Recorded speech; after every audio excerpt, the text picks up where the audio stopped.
Thanks, Cody.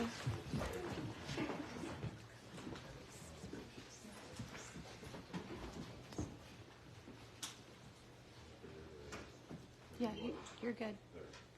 Okay, thanks everybody for coming out tonight. I've got a few announcements of upcoming events here at the store. We're kind of winding it down a little bit, so we're going to take it easy on you in May. But I do have some events I wanted to make you aware of. Wednesday, May 10th. It actually was originally scheduled for May 9th, but it's now May 10th. We have Teresa Levitt, who teaches here on campus with her new book, Elixir. And she'll be in conversation with our own Amy Nez. So that's Wednesday, May 10th at 5:30. And then Tuesday, May 16th, we have Tyreek White with his debut novel, We Are a Haunting. Tyreek is a MFA student here, or graduate rather, at Ole Miss, and we're very excited to have his debut novel, and he'll be in conversation with Deisha Filyaw. So please try to make that. That's Tuesday, May 16th at 6 p.m. And then on Monday, May 22nd, we have Simon Sebag Montefiore. He's a really great historian. He's done a book called The World, A Family History of Humanity, where he takes 30 years of research, travel, and interviews, and does sort of a big picture history of the world told through the concept of family. So it's a pretty big get. He'll be here Monday, May 22nd at 5:30. And then lastly, Wright Thompson for the paperback of Pappyland is finally out in paperback. We're going to do an event May 30th. You can check out all these upcoming events on our website. But tonight we're here for Katy Simpson Smith. There you are. With her beautiful new novel, The Weeds. And we've got our old friend Mary Miller here to do a little talk with her. So we're very excited to have both of them here and excited for Katy's book. Please help me welcome Katy Simpson Smith.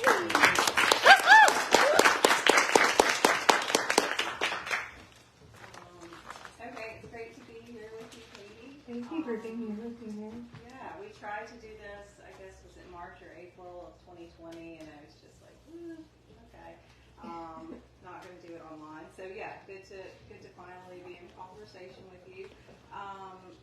I love the book, and I also just think it's physically really beautiful, and there are all these like beautiful drawings. So just as an art object, it's really, really pretty. I guess we'll just start because it is such an interesting, unique concept. There are two narrators, one who's in 1854, the other one in 2018. Both women, unnamed narrators, first person. And yeah, I just want to hear about your inspiration for the book and a little about it. Yeah, it's a weird book. Structurally, visually, conceptually. So these two women you allude to are botanical researchers. The idea for the book actually came when I heard about this book written by a man named Richard Deakin, who was an English botanist in the mid-19th century. And he traveled to the Roman Colosseum to count how many plants were growing in this 6-acre space. And he counted 420 species. And I thought that was a very high number. I had been to the Colosseum. I only remember it as this kind of blank slate of stone and dust and tourists. So the idea of it in the mid-19th century as this jungle that was packed with strange plants from all over the world. There are plants growing there from the Middle East and Africa that had been, the seeds of which had been brought in the fur of elephants and lions that were brought to fight the gladiators in ancient Rome, and that, 2,000 years later they were still growing. So that felt like a place where a novel needed to happen. But I didn't know how to approach it other than by structurally copying the format of a flora. So a flora lists every plant in a given location and includes its culinary uses, its mythology, its medical history. And so I knew that I wanted to have the book follow that order from plant to plant to plant. giving the reader little tastes of each plant along the way, and then showing how those plants could turn into narrative in different ways based on these two women who were studying them. So the woman in the past is Richard Deakin's, my imagined research assistant for Richard Deakin. She has been indentured to him by her parents because she's been accused of some petty thievery, and her dad thinks she needs to be controlled, so he hires her out to Richard Deakin. She's the one who's actually pawing through the Colosseum, making notes of all the species. And then the contemporary narrator is a graduate assistant in botany who lives and grew up in Mississippi, but travels over to Rome to work for this kind of gnarly advisor who has some things in common with Richard Deakin in terms of his attitude towards women in science and whether they belong or not. So her job in the 21st century is to figure out how many of those species still exist. So there's sort of climate change sub-thread there as well, but mostly it's just about like women in positions of attempts at discovery and self-discovery, and the ways in which they are sort of constantly thwarted, and how that affects their rage. Yeah. So, like, and the form just came from like Deakin's book. Did you get your hands on a copy immediately? I did. So there was a PDF online that I downloaded and went plant by plant. So he starts with the very first plant is a clematis. Clematis calamula, and so I just open with a clematis, and it's like a structural game that you set for yourself. It's like if you're a poet, like working with very strict form, like allows you to get weird and creative in ways that you might not expect. So I just went plant by plant and didn't allow myself any other freedoms. I couldn't add a plant or subtract a plant. And that was so exciting structurally because I got to test my brain in terms of what it could accomplish with very limited material. Wow. So it follows the plants exactly. The Yeah. 420. Okay. And then there are also like chapter breaks. How did you know? Like where was a break? And So the breaks are all the plant families. So I had to learn a little bit about taxonomy. So there's family, which is Vitaceae, and then species, which is Vitis. okay. Genus Vitis, and then species Vinifera. So every time we move from plant family to plant family, we get a chapter. That's cool. Yeah.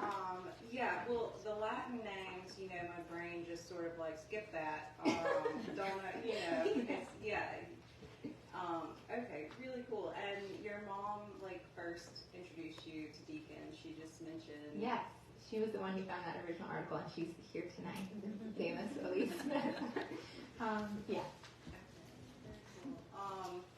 And since we're on that, just like all of the research, how did you go about incorporating it? Because there is Deakin's book, but there's a lot of other like resources too. Yeah. Yeah. So the plants were the hardest part because I am a gardener and I love gardening, and I feel like I know a lot about plants. And then I look at a list of plants growing in Rome, and I'm like, oh, I don't know any of these. And I'm not a botanist, and so there's a huge learning curve to figure out like what the parts of a plant are called, like the sepal and the petal and the calyx and the carpel and all of like the bract and the gloom and grass. It's amazing words. Like as writers, we love like weird vocabulary. But I would say an extraordinary amount of research for this book was done using Wikipedia. And I've often told my students that Wikipedia is not a viable resource. And now I'm like, it's amazing. Everyone should use it. I know. I'm always linking to it.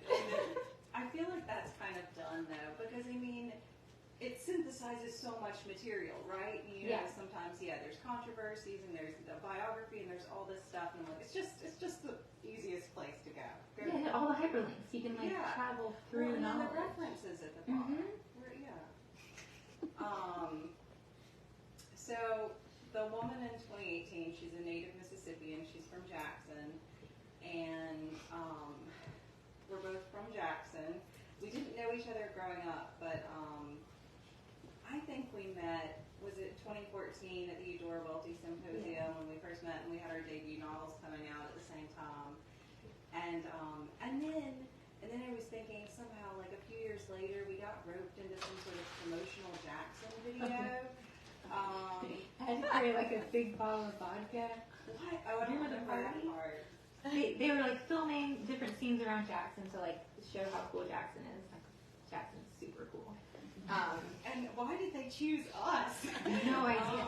Yeah, There was a party scene at the cool. end. Oh, I remember we had pizza, and I was just like, oh my god, this is nearly done. We are so close to it being done.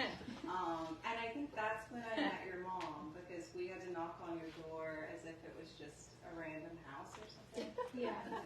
And yeah, okay, but getting back to Jackson, like I liked, so the 2018 narrator, she wants to document the flora and fauna at the Mississippi Colosseum, and like sort of like a comparison between the two, and so yeah, the Mississippi Colosseum, you know, I don't think we think much about it anymore, but growing up, I was talking to Cody, and it was like everything was at this Colosseum, you know, the fair every year and all the concerts she went to, and it's just like this clownish red and yellow, like it's just this hideous place. And now it's all mirrored and it's different. And also I don't think like Jacksonians, the Colosseum isn't, you know, where you were always just ending up. And so I really liked that, and it made me think in my architecture appreciation class at Mississippi State, we had to just pick a building and, you know, to write about its history and its design, and for some reason I chose that building, I think just because it was such a like fundamental part of my childhood.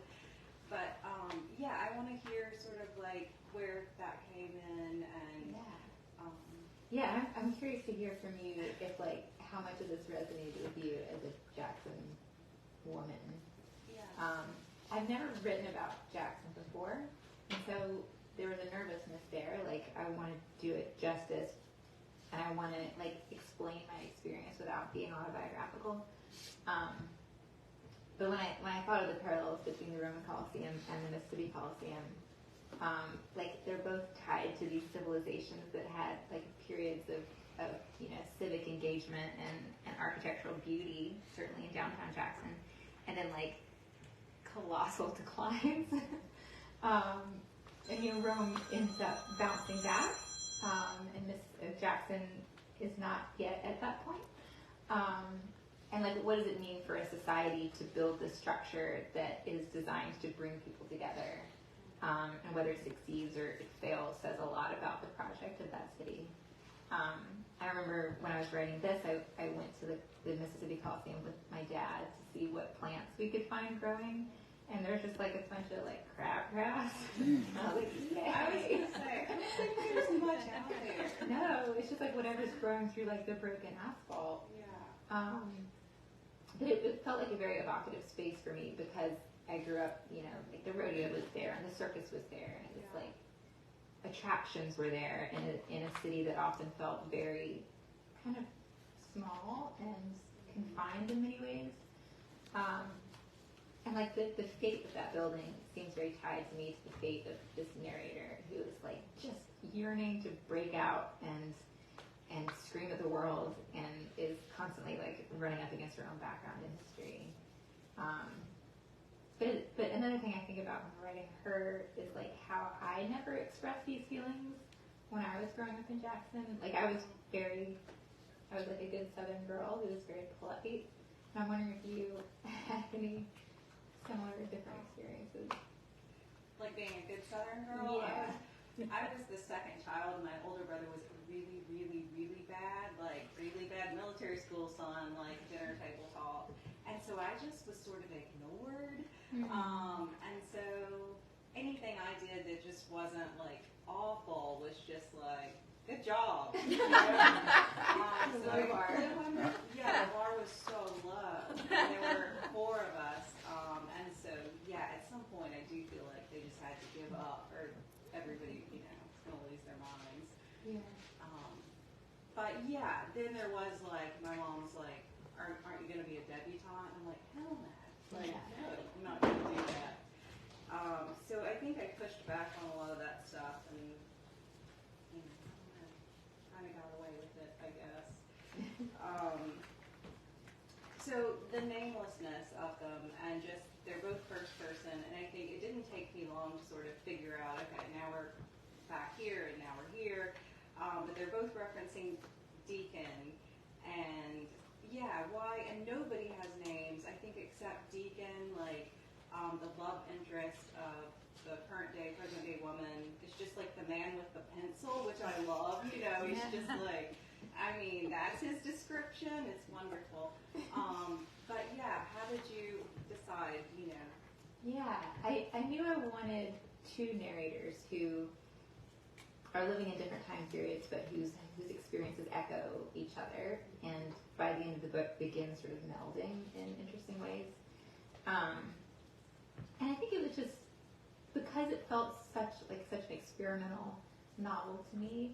I got fairly far into it before I realized that they didn't have names, because it was first person. So I was like, okay, I'm writing this person, and then like the first time I had someone like address them in a conversation, I was like, oh, now is the time that I have to give them a name. But it was already like a third of the way into the narrative, and I was like, oh, this is the time when you have to make that decision. And so like call her like Nancy just feels like so reductive. Like, she's not Nancy, she's just like a woman. And it made me feel more removed from her as an author too. And the namelessness allowed me a kind of proximity to her, and I hope for the reader as well, to kind of enter that mental space.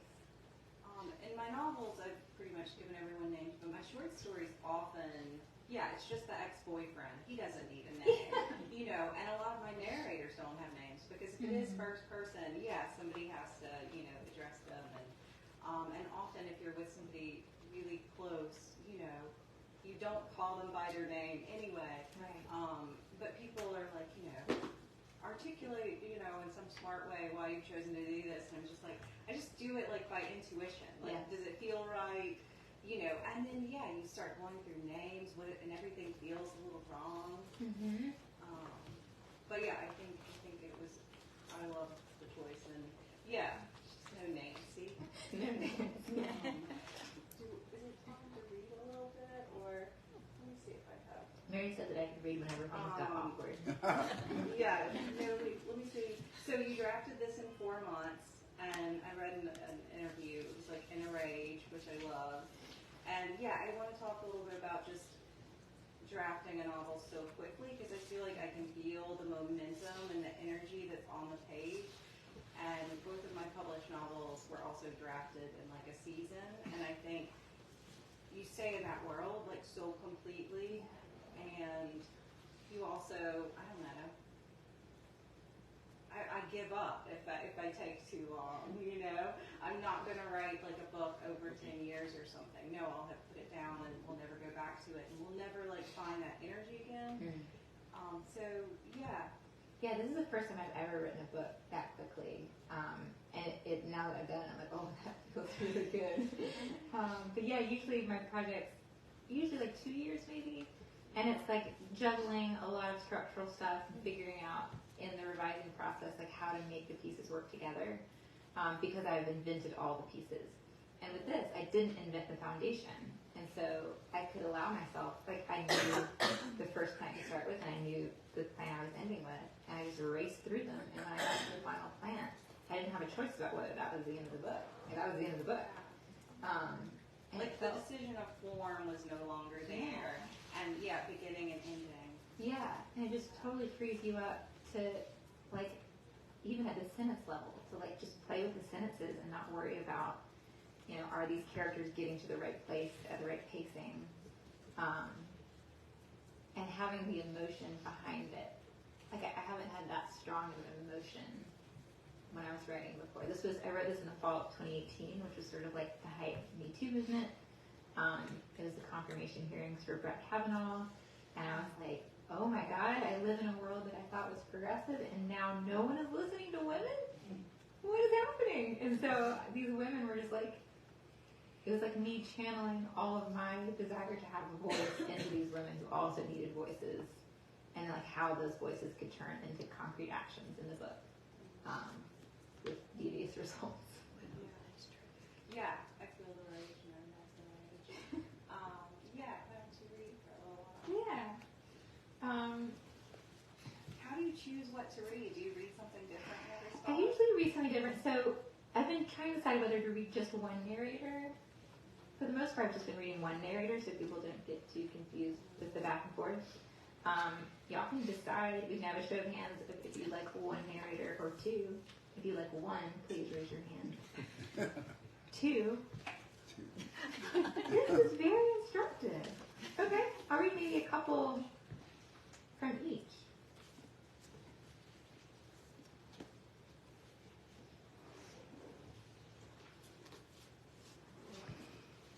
All right, we'll start with the lady from 1854. This is Prunus avium, wild cherry. The only thing you need to know about her is that she was in love with a woman who recently married a man and left her behind, went off on a boat with her new husband, and the narrator is brokenhearted. A sapling grows along the edge of the old battleground, barely tall enough to make fruit. The drupes are dark and small, following a white shower in spring. An angel tree, a tree of birds. Only its bark, striated, scarred by demon fingernails, reminds me of you, your back where the cat cut you. Cherry blood I had for dinner, until your skin was clean. The nuns with their books look sideways at my hand on the trunk. It's late summer warm, and we all have covered our heads. I cannot imagine this arena clean, filled with white sand, camels parading for citizens. It has collapsed into another of Rome's overgrown humps. We clamber over it, men and goats. There are places to hide, places to kiss. The benches burst with shrubbery. If I did not have my ordered task, I could get lost between farms and shrines. I had thought to find a way out. Surely your ship has a sister. But the weeds prove better companions than the pall of my empty room. I can wait until I smell an exit. The day you left, I was apprehended by a night watchman, vagrancy, intent to burgle, and taken to the city jail, where I was carefully felt all over, for weapons, for womanhood. And before my father could find me, the newspapers had. I was brought home in a shroud, my drawers emptied, your words found, sticky with the sap of love, redolent of theft. It was far from my first time. He paid the men, so only a small notice ran in the newspaper. Unknown woman seized, no further plot revealed. I can hear your silver laugh. All we did was plot. We drew futures out of nothing. It isn't natural, my father said, his hands pawing her letters. I said nature made us both, and him too, and stinging nettle. I had heard of Sister Benedetta 200 years ago, who found Christ in another nun's body, and a teacher who taught English at the grammar school, who was whispered about, who never married. A thing being rare doesn't make it wrong. My mother now wipes the scrape of cherry dirt from my cheek, and my father says my atonement won't last long. He's finding a man for his troublesome imp, and soon my acid will be alkalized. I have a biting sense of dread. And then this is the 2018 narrator who has recently been trying to pitch her research project about Mississippi to her awful advisor. And this is Lonicera caprifolium, pale perfoliate honeysuckle. There's a great illustration of the trunk of a honeysuckle, the least noticed part. Some folks get freaked out by spiders or locust swarms, but what crawls my skin is vines that send out suckers or rootlets or sticky hairs or holdfasts. Ivy, Virginia creeper, trumpet vine, cat's claw. Twining vines, though, are perfectly polite. This isn't the kind that grows where you're from, my advisor says. We're having lunch, only because he couldn't find a more intimate time to meet. He's banned me from his office hours, saying he has real students to see then. I can't tell if these punishments are calculated or if I'm paranoid, conditioned to paranoia. In this cafe too far from the Colosseum, I'm racked with anxiety about who is going to pay. Racked is an exaggeration. but I do restrict myself to soup. If you paid closer attention, he says, sketching on his napkin a leaf with a stem puncturing the center. See, japonica and sempervirens don't have perfoliate top leaves. Is he suddenly teaching me so he can prevent a lawsuit? Every time I press my research agenda, he raises objections like a gymnastics judge holding up scores. I've tried flattering him. Look, I've learned how important floras can be. Impressing him. No one's done this type of urban site-specific flora in the U.S. Lecturing him. Do you understand how vital such a study would be to populations grappling with climate justice as we speak? How they are stakeholders in this data? But he just said, climate justice? His mustache is flecked with mayonnaise. Didn't you get into all this, I tried again, from some sort of personal interest? Personal? His eyes tunnel back like his childhood is rushing at him, just banks and swords of poison ivy. His fat baby arms pustuled, his upper lip a balloon. I mean, we do what we do as adults because of the wonder we experienced as children. Like, I'm sure Jacques Cousteau probably loved splashing around the tub. And my sandbox was filled with Lonicera? No. I mean, maybe, was it? But you probably liked plants, always. Maybe they were an escape. Maybe your parents yelled at each other in a too small apartment, but there was attractive woods behind the complex where you could at least hear your own thoughts, right? We get opened up to something at some point and then follow that feeling. I immediately regret the last word. He shakes his head. I studied. Plants. Plants, he says. The waitress comes and leaves the check in the middle, and I say grazie, but don't move a muscle.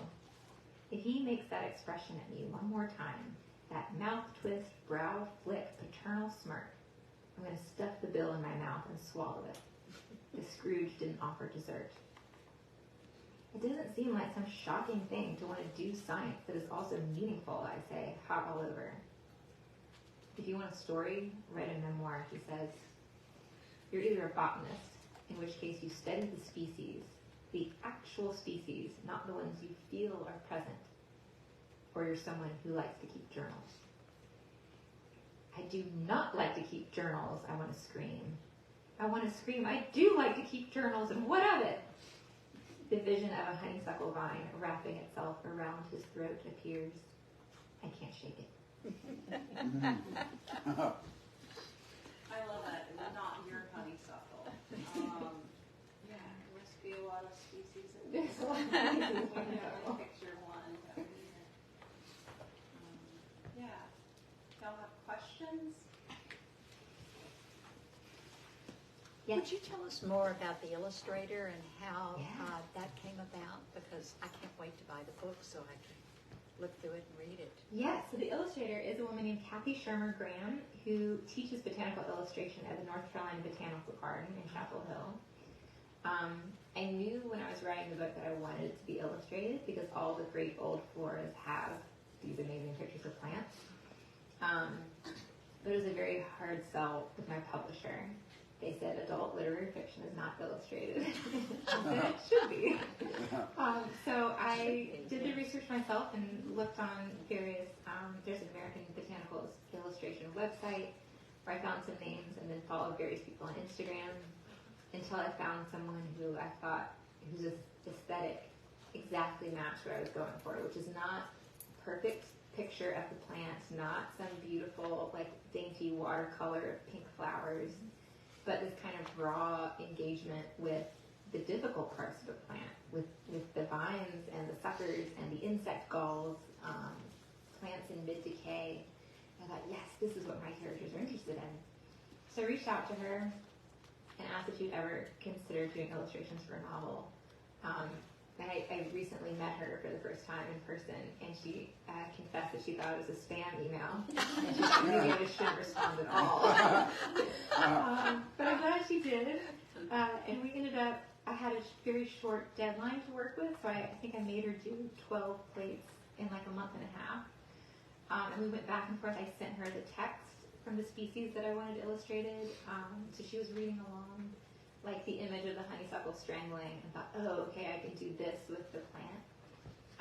And then she sent me back her illustrations and asked for edits. And I said, these illustrations are incredible. I have no edits.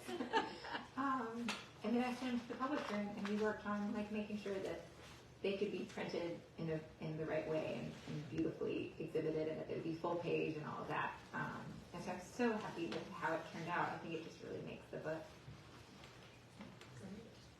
How did you choose? Like, How did I choose which species? yeah. So she usually does illustrations from life. So when I first pitched it, she was like, I can't go to Rome. Like, I'm not going to do these things in Rome. I was like, okay, well, let's rethink this.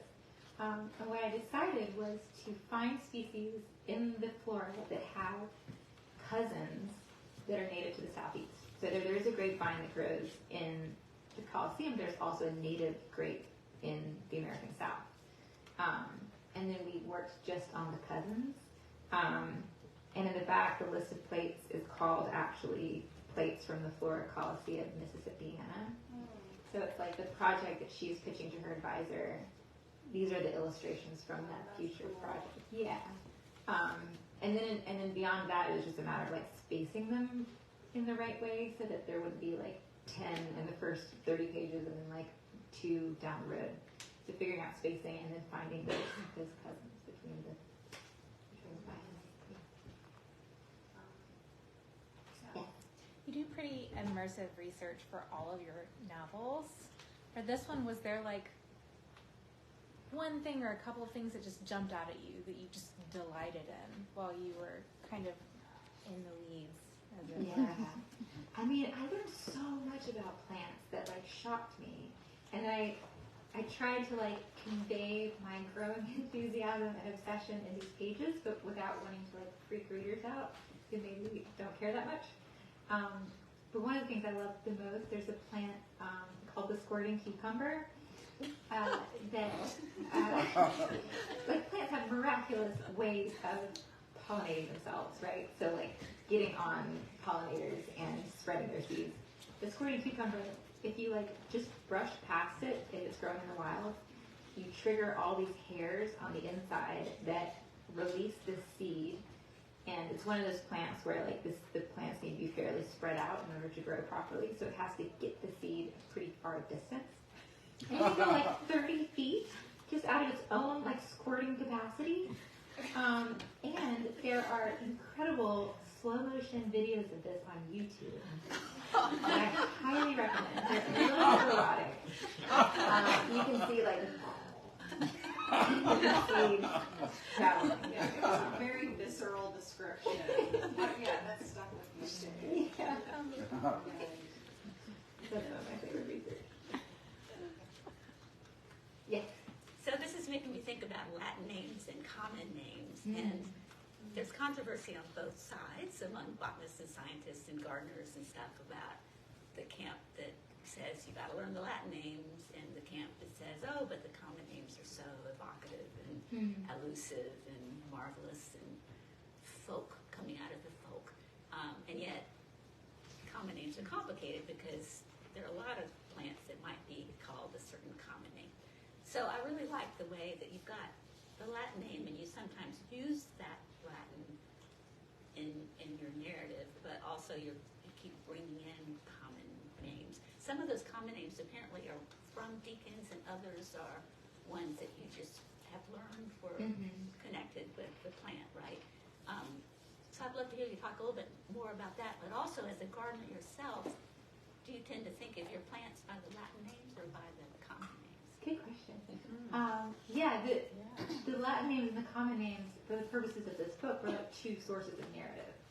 So the Latin names have, there's a plant, I think it's the fireweed, it's this Lutetia, something Lutetiana, which comes from Lutetia, which is the ancient name for Paris, which is like witch city.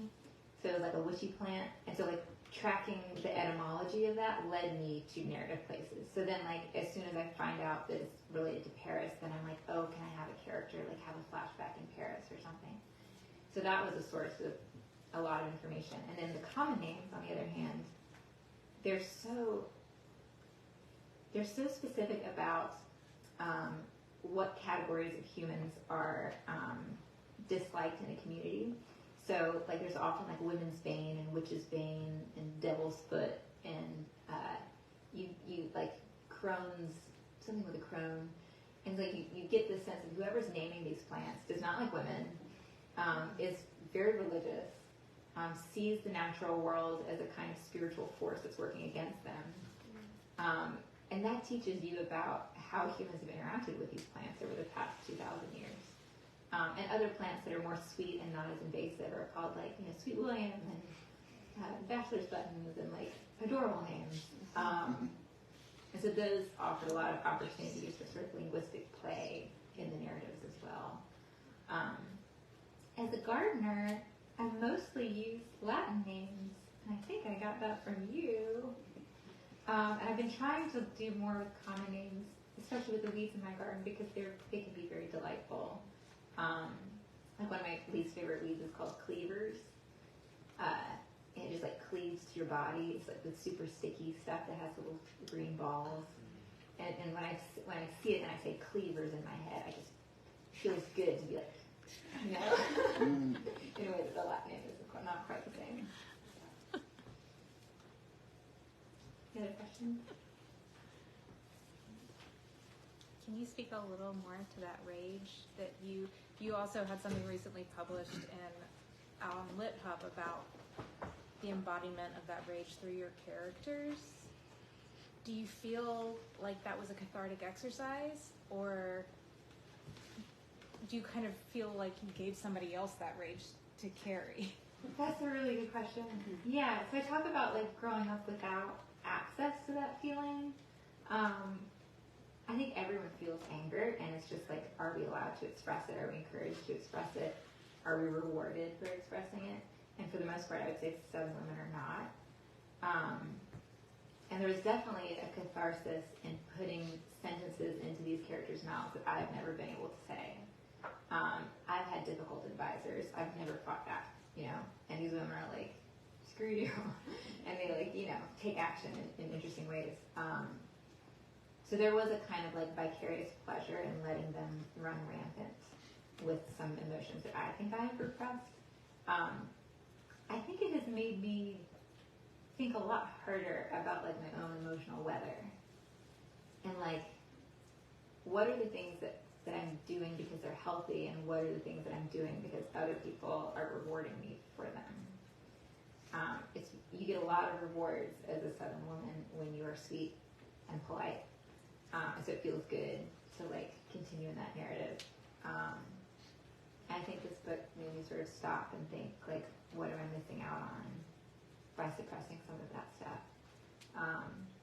Will I change in the future? I don't know. I feel like you missed that like window of like really good rebellion though, like staying out too late and like getting high on the roof of your high school. Or like I was about to get kicked out of my sorority because I kept getting called the standards, and my mom was like, you need to just drop out before they have to kick you out. And I was like, but it was a very like safe, fun form of rebellion. Yeah. But now where we just we can't do that. yeah. March on Washington. That's a good question. Is there a question in the back? Yes. I was just hoping you could speak to your experience and probably challenges with balancing two different narrators, especially with one being so far in the past. Yeah, that's a really good question. I knew from the beginning that I wanted there to be two, and I think I underestimated how difficult it would be, A, to keep the voices distinct enough, but B, to make sure that their narratives were proceeding at the same pace. So often I wrote it in order, so I'd alternate voice by voice every day that I sat down. But sometimes the present day narrator was like, a lot was happening to her, and she was like meeting this dude and like going on dates, and the past narrator was just like still studying plants. I was like, oh, this isn't working out. So like having to like backtrack a little bit and find those plot points that could like rise at the same time for the past narrator. The flip side is that it made for more entertaining work on my part. Like I never got bored of either of them because I was constantly moving. And when I thought, the present day narrator is going too far, she's getting too out there, the past narrator was like a space of meditation, and it pulled me back in, and I think it pulled the contemporary narrator back in too. So I ended up really enjoying that interplay, even through the challenges. Hey, thank you so much for coming.